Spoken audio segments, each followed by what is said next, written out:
Good evening. This is Mike Money for the Money Pit. We're filming on the road. I'll show you this just for the hell of it. Doing my favorite TV show of all time, Dark Shadows. Yes, it was a soap opera, Jacob Carver. He's somewhere. I'm looking. Gothic soap opera. Ran from 1966 to 1971. The Sci-Fi Channel reran in the 90s, and that's when I really got into it. I guess I'll give my brother a shout out since I always bitch about him. He's the reason why he used to talk, everything he ever liked I didn't like, but he liked Dark Shadows. If he wouldn't have talked about it, I probably wouldn't be into it, so I will give the idiot a shout out. And if he watches this, he's going to be mad, but I don't care. Okay, it was the brainchild of Dan Curtis, who actually had a dream about a governess on a train going to her new job. This would end up being Victoria Winters, played by Alexandra Mulkey, on her way to Collinsport, Maine, to a house called Collinwood. Classic movie star Joan Bennett played the matriarch of the Collins family, Elizabeth Collins Stoddard. Her brother Roger was portrayed by Louis Edmonds. Her daughter Carolyn, who was the hottie of the day, was played by Nancy Barrett. Young David Collins was played by David Hennessy. And the show was so popular with the kids, and I think it's possible because David had a lot to do with that.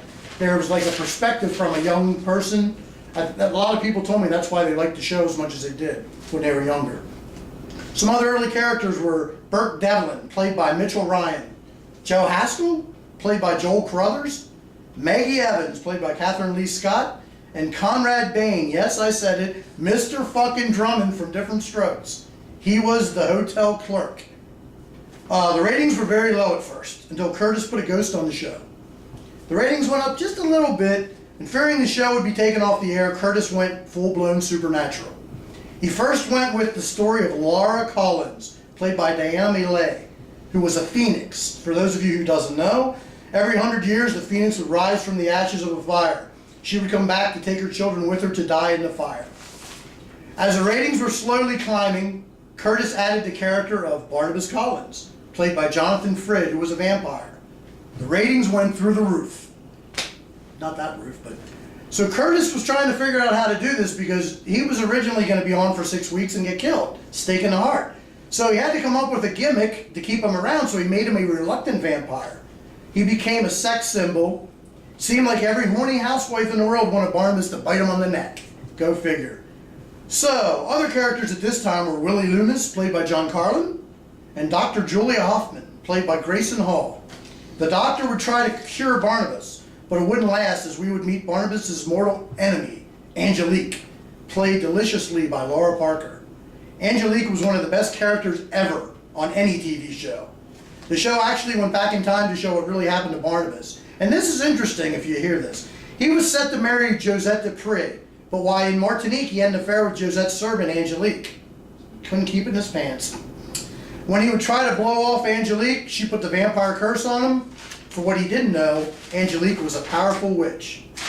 Other storylines at the time were Adam and Eve, the Dream Curse, and the werewolf played by Chris Jennings, or the Werewolf Curse of Chris Jennings, who was played by Don Briscoe. And this would lead to my favorite storyline involving my favorite character of this show, Quentin Collins, played by David Selby. First, Quentin was a ghost possessing the young David, so Barnabas went back in time using I Ching wands. Go figure that one out. Quentin had the werewolf curse put on him by a gypsy, Magda, after he killed her sister Jenny, played wonderfully by Marie Wallace. We would meet other interesting characters like Aristide, played by Michael Stroka, Count Batofi, played by Thayer David, and Charles Delaware Tate, played by Roger Davis.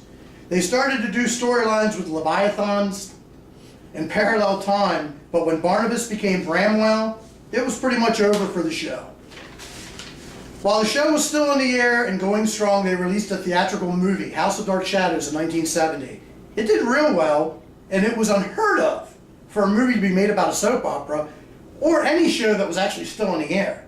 I still am not sure it happened. X-Files was off the air when they made the movie. But anyway, the downside were parents who actually took their kids to the movie that never saw the show, saw a bloody movie, and probably told the kids they weren't allowed to watch it anymore. Ratings went down, and the show was going in the next year. And one of the last storylines, we had the head of Judah Zachary. We would have characters like Samantha Collins, played by Virginia Vestoff, Gerard Stiles, played by James Storm, not the cowboy James Storm, but James Storm, and the acting debut of Kate Jackson was her first ever thing, Daphne Harris. She's got to be the most famous Dark Shadows alumni or alum. She played Daphne Harris. They made another movie, Night of Dark Shadows, in 1977. 1977? I can't even read my own writing. 1971, which was released after the show and going off the air. In 1999, Jesus Christ. In 1991, they tried reviving it with Ben Cross as Barnabas and Joanna Going as Victoria. I know Jacob Carver was into it. It ran about 12 episodes. It wasn't bad, but the problem was it got preempted because at the time the Gulf War was on. So it didn't get the ratings to have a second season. They planned on doing 3 to 5 seasons. All right, 2011, I went to Brooklyn, New York for the 45th anniversary and met a lot of the stars like David Selby, Laura Parker, who is still fucking hot. I swear she is a witch. Catherine Lee Scott, Marie Wallace, Roger Davis, Jerry Lacey, who played the Reverend Trask, Chris Pennock, who played Jeb Hawkes, Sharon Smith, who played Sarah Collins, which was Barnabas' sister, Kathleen Cody, who played Hallie Stokes, and Donna Wander, who played Roxanne Drew. Jonathan Frid was there, but didn't do the meet and greet because he was really old and had some kind of medical issues. He did a 2-man show with Selby and a Best of Barnabas clip show.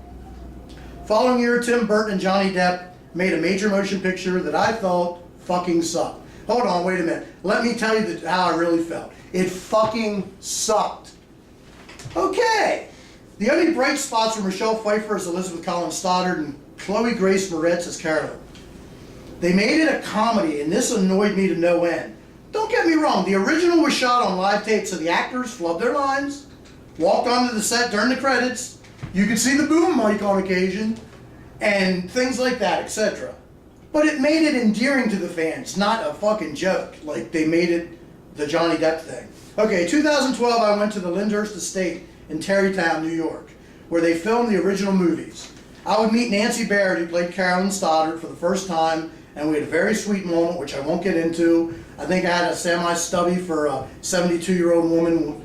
So, think what you will of me, damn it. Also, I remember when Laura Parker was asked about the new movie, she summed it up perfectly. She said, the movie came and gone, but we're still here. I think that was as much as you could say. I asked her about Race with the Devil, and she said Loretta Swit refused to talk to her the whole time they were filming. Doesn't know why. I thought that was kind of interesting too. I was leaving Lyndhurst because it was near, what was the name of the cemetery? Sleepy Hollow Cemetery. I was going to a midnight thing where they actually filmed some of the original movies there, and they took us through and showed us like where the Barnabas' coffin was and different stuff like that. I guess the crypt. So as I was going there, I'm leaving Lyndhurst after watching The House of Dark Shadows, and I'm walking in complete darkness to the middle of the woods to find my car. And you could hear voices all around you and couldn't see anything. I was literally scared to fucking death and so fucking excited at the same time because, I don't know about you, nothing scares you anymore. This actually, that was awesome. I don't think I've been scared in who knows how long, since I was a kid. Alright, I'm going to end with a little soliloquy that Barnabas did, so bear with me here. Why didn't you protect me? Where were you when I was turned into something that even my own father loathed? If his ghost is here with yours, tell him I've come home. I claim this house as mine, and whatever power you or he may have is ended. I am free now and alive, chains with which he banned are broken, and I've returned to live the life I've never had, whatever that may turn out to be. This is Mike Money for the Money Pit saying, fuck off.